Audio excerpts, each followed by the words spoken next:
Warahmatullahi wabarakatuh. Nama saya Ainindya Rofiana, NIM C91217040. Saya mahasiswa Hukum Keluarga Fakultas Syariah dan Hukum Universitas Islam Negeri Surabaya semester 6. Di sini saya mendapatkan tugas mata kuliah Hukum Keluarga Islam di Negara Muslim, yang mana saya mendapatkan tugas untuk mereview jurnal yang berjudul Secular Law and the Emergence of Unofficial Turkish Islamic Law dengan subjudul The Social Legal Challenge to Legal Modernity and the Construction of the Turkish Muslim Law, yang mana tantangan sosial dan hukum untuk modernitas hukum dan pembangunan hukum Islam di Turki yang 1923 telah terjadi revolusi Turki di bawah pimpinan Mustafa Kemal, yang mana Mustafa Kemal Pasha mendirikan negara Republik Turki di atas puing-puing reruntuhan kekhalifahan Turki Utsmani, modernisme dan nasionalisme, terutama dalam hal sekularisme agama dan pemakaian hukum barat yang menggantikan hukum Islam, memperlihatkan proses dinamis dari penerimaan dan penolakan masyarakat Turki. Negara Turki di bawah kendali elit Kemalis mengasumsikan bahwa perubahan budaya dapat ditimbulkan dengan melalui kekuatan hukum, dan salah satu perubahan besar yang diharapkan adalah sekularisasi dari masyarakat tersebut. Namun sekarang diakui bahwa Turki dan pengaruh Islam dalam kehidupan sosial Turki tidak banyak mengalami perubahan, meskipun Islam telah secara resmi dikeluarkan dari kehidupan publik yang didasarkan pada hukum Islam.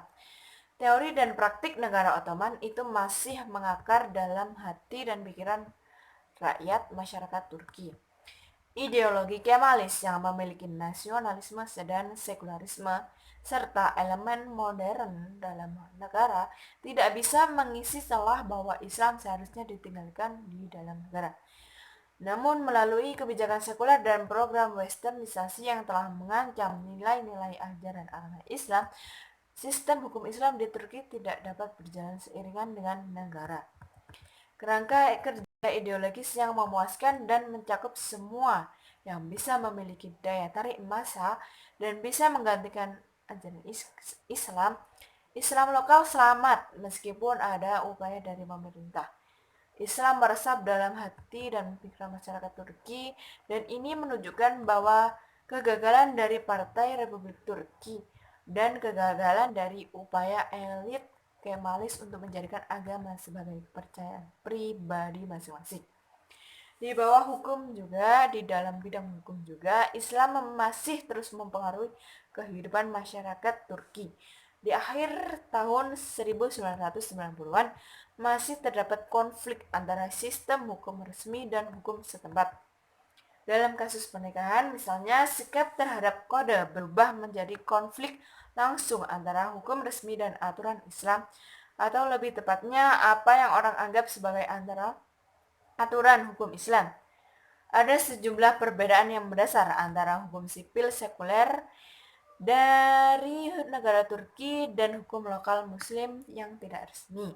Perbedaan ini termasuk dalam sekularisasi dalam hal upacara pernikahan. Itu perkawinan yang sah harus didaftarkan pada otoritas sipil dan diakhiri di hadapan pengadilan. Dalam hal ini contohnya seperti perceraian harus diselesaikan di meja hijau. Upacara keagamaan dibuat opsional dan tidak memiliki bobot hukum mengenai pernikahan agama tanpa resmi atau tidak dilakukan secara resmi. Pendaftarannya dilakukan sebagai tindak pidana, yakni yang mana pernikahan di negara Turki mengharuskan pernikahan yang resmi, dan dalam hal pernikahan menganut prinsip monogami yang mengartikan bahwa poligami di sana tidak diperbolehkan dalam hal keadaan apapun dan menjadi sebuah tindak pidana. Dan apabila poligami tersebut dialaskan tidak memiliki anak, maka menggunakan opsi adopsi anak. Sekularisasi proses perceraian adalah reformasi hukum Islam di Turki yang lainnya. Undang-undang baru yang memberikan kedua belah pihak hak yang sama untuk menuntut sebuah perceraian. Talak atau perceraian agama belum lama dikenal di negara Turki. Perceraian hanya bisa diberikan oleh pengadilan resmi. Orang-orang di Turki menerima dan mengadopsi hukum dari negara Swiss sebab negara Turki pernah dijajah oleh negara Swiss yang telah memiliki 3 alternatif hukum, yakni yang pertama adalah menghindari hukum resmi, yang kedua mengikuti hukum negara Turki atau mengikuti kombinasi persyaratan hukum muslim, dan yang ketiga adalah hukum Turki itu sendiri. Bukti yang menunjukkan bahwa mereka lebih menyukai opsi yang ketiga, yakni hukum Turki itu sendiri, dan mereka telah mengembangkan yang baru, yakni hukum Muslim Turki hybrid yang menggabungkan aturan hukum Muslim tidak resmi dan hukum negara. Sekian review jurnal dari tugas mata kuliah Hukum Keluarga Islam di Negara Muslim dengan judul Secular Law and the Emergence of Unofficial Turkish Islamic Law, the Social Legal Challenge to Legal Modernity and the Construction of the Turkish Muslim Law sebagai subjudul. Sekian dan terima kasih. Wassalamualaikum warahmatullahi wabarakatuh.